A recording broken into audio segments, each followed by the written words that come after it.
La règle 3-3-3 va te faire remettre en question tout ce qu'on t'a appris sur l'argent, la sécurité et l'ambition. Parce qu'elle n'est pas là pour te faire te sentir brillant quand tout va bien. Elle est là pour te garder vivant, liquide et puissant quand tout va mal. Et tous ceux qui ont vu des fortunes monter puis s'effondrer savent une chose. Survivre est la première condition du succès. La longévité, c'est le vrai multiplicateur. Je vais te parler simplement, parce que l'argent réagit mieux à la clarté qu'à l'excitation. La plupart des gens ne se ruinent pas parce qu'ils manquent d'intelligence. Ils se ruinent parce qu'ils sont déséquilibrés. Ils penchent trop d'un côté et appellent ça confiance. Ils vont trop vite et appellent ça courage. Ils mettent tout ce qu'ils ont dans une seule idée, un seul actif, un seul pari, et appellent ça focus. Puis la vie fait ce qu'elle fait toujours. Elle change, elle serre la vis, elle surprend. Et soudain, ce qui semblait audacieux devient fragile. J'ai vu des gens avec de très bons salaires paniquer. J'ai vu des gens avec des patrimoines impressionnants devenir impuissants. Et j'ai vu des personnes discrètes, patientes, avec des structures simples, avancer pendant que les autres restaient figés. La différence n'a jamais été le talent. La différence était l'architecture. La richesse ne vit pas dans une seule forme.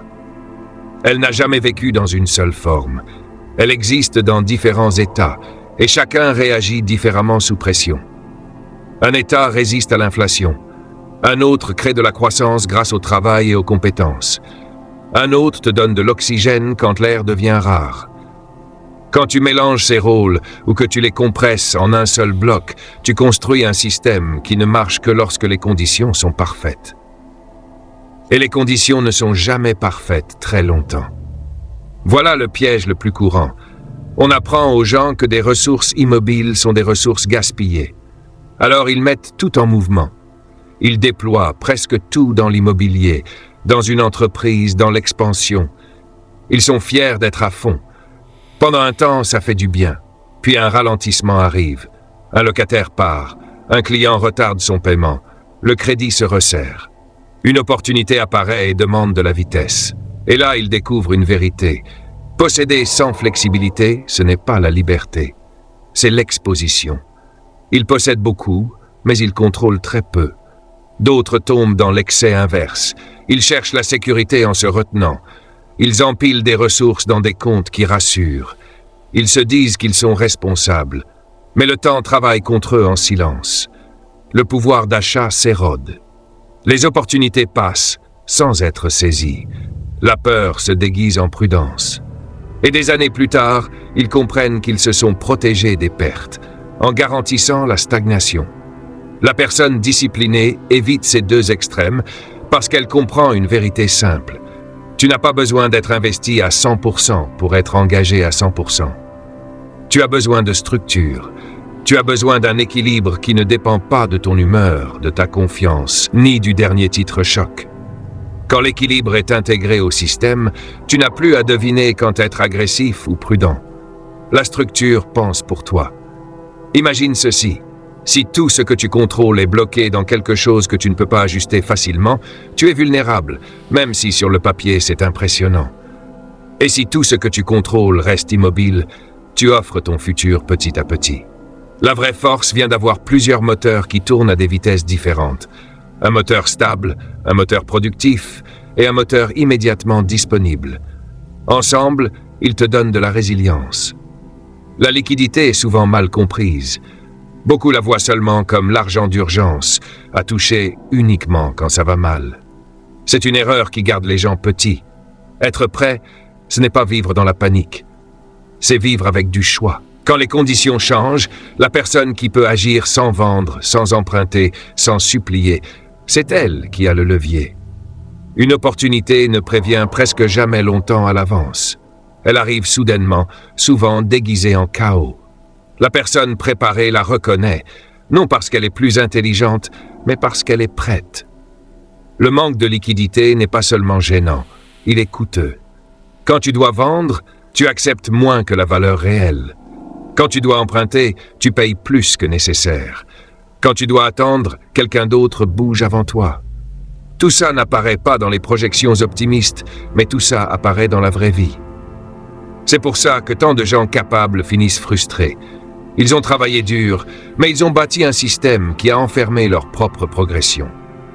Il y a une autre dimension qu'on ignore souvent, le temps. Ce n'est pas assez de répartir tes ressources sur plusieurs activités. Tu dois aussi penser à quand elles te reviennent. Si tout ce que tu as engagé se débloque au même moment, très loin dans le futur, tu n'as pas diversifié ton avenir, tu l'as repoussé. Tu peux sembler riche sur le papier, mais être paralysé dans la réalité. Un système sain permet à quelque chose de revenir pendant que quelque chose d'autre travaille encore, et pendant qu'autre chose attend d'être déployé. Ça crée un rythme. Et le rythme, c'est ce qui maintient l'élan. J'ai vu des gens posséder des actifs précieux, mais être incapables de bouger pendant des années. Et j'ai vu d'autres avec des ressources modestes, toujours en position. Ce deuxième groupe n'était pas chanceux. Il avait compris que la circulation compte plus que l'accumulation. Une richesse qui ne bouge jamais finit par ne plus travailler pour toi. Elle peut être impressionnante, mais elle ne répond pas quand tu l'appelles. Il y a aussi un bénéfice psychologique à cet équilibre. Quand tu sais qu'une seule erreur ne peut pas te ruiner, tu prends de meilleures décisions. Tu ne te précipites pas, tu ne paniques pas, tu ne t'étends pas juste pour prouver quelque chose. Tu négocies depuis le calme, pas depuis le besoin. Et le calme est un avantage compétitif sur n'importe quel marché. L'éducation joue un rôle particulier ici. Les connaissances, les compétences et le jugement te suivent partout. Ils s'adaptent aux conditions. On ne peut pas te les confisquer, ni les inflater. Investir dans ta capacité, c'est augmenter ta vitesse de construction quand l'équilibre est temporairement cassé. C'est pour ça que les familles disciplinées ont toujours traité l'apprentissage non comme un luxe, mais comme une infrastructure. Comprends ceci, ce n'est pas une approche timide, c'est une agressivité silencieuse. Elle vise à rester dans le jeu assez longtemps pour bénéficier de la capitalisation. Elle évite l'erreur qui détruit tout, s'engager au point où la moindre erreur devient une catastrophe. Celui qui dure le plus longtemps est celui qui peut être patient et décisif en même temps. Je veux que tu répondes honnêtement à cette question. Si la meilleure opportunité de ta vie apparaissait demain, pourrais-tu agir immédiatement sans vendre quelque chose d'essentiel ni emprunter à ton désavantage? Si la réponse est non, alors quelque chose n'est pas aligné. Et l'alignement n'est pas travailler plus dur, c'est structurer plus intelligemment. Les gens qui construisent une richesse qui traverse les générations ne s'appuient pas sur la prédiction. Ils s'appuient sur la proportion. Ils ne cherchent pas le rendement maximum. Ils se protègent de la ruine tout en se positionnant pour le potentiel. Ils comprennent que l'argent n'est pas un trophée, c'est un outil. Et un outil doit être organisé de façon à être utilisable quand le moment l'exige. Ce n'est pas une question de complexité, c'est une question de discipline. C'est décider à l'avance jusqu'où tu vas et où tu t'arrêtes. Quand ces limites sont claires, tu arrêtes de négocier avec toi-même. Tu arrêtes de réagir émotionnellement au marché et aux tendances. Tu agis par principe, pas par impulsion. Et c'est là que naît la vraie confiance. Non pas savoir ce qui va arriver, mais savoir que quoi qu'il arrive, tu seras encore debout, encore en mouvement, encore capable d'agir. La plupart des gens pensent que le danger, c'est de choisir le mauvais investissement. Mais le vrai danger, c'est de choisir la mauvaise concentration. Tu peux survivre longtemps avec des choix moyens si ta structure est solide. Mais tu ne peux pas survivre à des choix brillants si ta structure est fragile. J'ai vu des gens passer des années à étudier les marchés, lire des livres, suivre des experts, puis s'effondrer parce qu'ils ont ignoré la question la plus simple, l'exposition. Ils demandaient « qu'est-ce que je dois acheter ?» au lieu de demander « qu'est-ce qui m'arrive si ça tourne mal ?» C'est dans cette deuxième question que la sagesse vit. La vie ne te teste pas gentiment. Elle n'attend pas que tu sois prêt. Elle met de la pression de façon inégale et imprévisible, parfois par l'économie, parfois par la santé, parfois par la famille, parfois par une opportunité qui exige de la vitesse. La personne disciplinée se prépare à tout ça non pas par la prédiction, mais par la position. Être bien positionné, c'est pouvoir bouger sans se casser. Il y a une arrogance subtile dans l'idée qu'un seul actif, une seule entreprise ou une seule stratégie se comportera toujours comme tu l'imagines. La confiance est utile, mais la certitude est dangereuse. Plus tu vis, plus tu comprends que les surprises ne sont pas des exceptions. Ce sont la règle, et quand elles arrivent, elles révèlent les failles de ton système. Un système qui dépend du fait que tout se passe bien n'est pas un système. C'est un vœu. Beaucoup confondent propriété et contrôle. Ils disent « je suis riche, je possède des choses de valeur ». Mais posséder sans flexibilité, c'est comme avoir de la nourriture derrière une vitre pendant que tu as faim.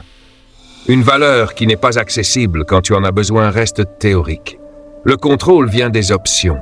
Les options viennent de l'équilibre. Quand tu peux choisir d'agir, d'attendre, d'élargir ou de reculer, tu contrôles. Quand ce sont les circonstances qui choisissent à ta place, tu ne contrôles plus. C'est pour ça que la liquidité change ton comportement. Quand tu sais que tu n'es pas obligé, ton esprit s'éclaircit. Tu arrêtes de t'agripper, tu arrêtes de courir après des gains minuscules. Tu arrêtes d'accepter de mauvaises conditions juste pour survivre. Tu attends. Et attendre, quand c'est volontaire, c'est du pouvoir. Et n'oublie pas, attendre ne veut pas dire ne rien faire. Attendre, c'est rester prêt pendant que tes moteurs productifs tournent. Un moteur protège contre l'érosion. Un moteur transforme l'effort en croissance. Un moteur te donne une capacité immédiate. Ensemble, ils créent la résilience. En enlève un seul, et le système penche. Le temps révèle les déséquilibres sans pitié. Au début, trop s'engager semble excitant. La croissance masque la fragilité. Les prix qui montent masquent le manque de liquidité. L'expansion masque l'épuisement. Puis, le cycle tourne. Et les cycles tournent toujours. Et à ce moment-là, la personne surétendue apprend une leçon dure. La vitesse sans réserve mène à l'arrêt. L'effort seul ne remplace pas la structure. Et il y a aussi un coût émotionnel au déséquilibre. Quand tout ce que tu as est bloqué, tu portes un stress de fond en permanence. Tu te dis que tout va bien, mais tes décisions deviennent défensives. Tu évites des risques non pas parce qu'ils sont mauvais, mais parce que tu ne peux pas te les permettre. Ou tu prends des risques absurdes parce que tu te sens coincé. Aucun des deux ne mène loin. L'équilibre libère l'esprit, et un esprit libre décide mieux. Pense à la récupération. Tout le monde vit des coups durs. La différence entre ceux qui se relèvent et ceux qui disparaissent n'est pas la taille du choc, c'est la vitesse et la qualité de la reprise. Et pour se relever, il faut des ressources qui ne sont pas déjà épuisées. Il faut de la flexibilité. Il faut de l'air. C'est là que la communauté peut amplifier la discipline. Quand plusieurs personnes disciplinées partagent des limites similaires, leur force collective augmente, non par charité, mais par coopération. Une préparation partagée crée des opportunités partagées. Mais la coopération ne marche que si la discipline est partagée. Si une personne dépasse toujours les limites, tout le groupe souffre. Les frontières protègent non seulement toi, mais aussi ceux qui dépendent de toi. Et maintenant, parlons patience. La patience n'est pas passive, c'est une retenue structurée. C'est savoir que tu n'as pas besoin de tout extraire aujourd'hui pour gagner demain. L'impatient veut tout de suite. Le discipliné accepte des retours étalés dans le temps, parce qu'il sait que la capitalisation récompense ceux qui restent solvables et flexibles. Et tu n'as pas besoin de prédire l'avenir pour ça. Tu n'as pas besoin de deviner quel marché va monter, ni d'anticiper parfaitement les taux, ni de parier sur la politique. Tu as juste besoin d'accepter l'incertitude et de construire autour d'elle. Parce qu'au fond, l'objectif n'est pas de paraître brillant aujourd'hui. L'objectif est de rester capable demain, puis après-demain. Et tant que tu restes capable, tu restes libre.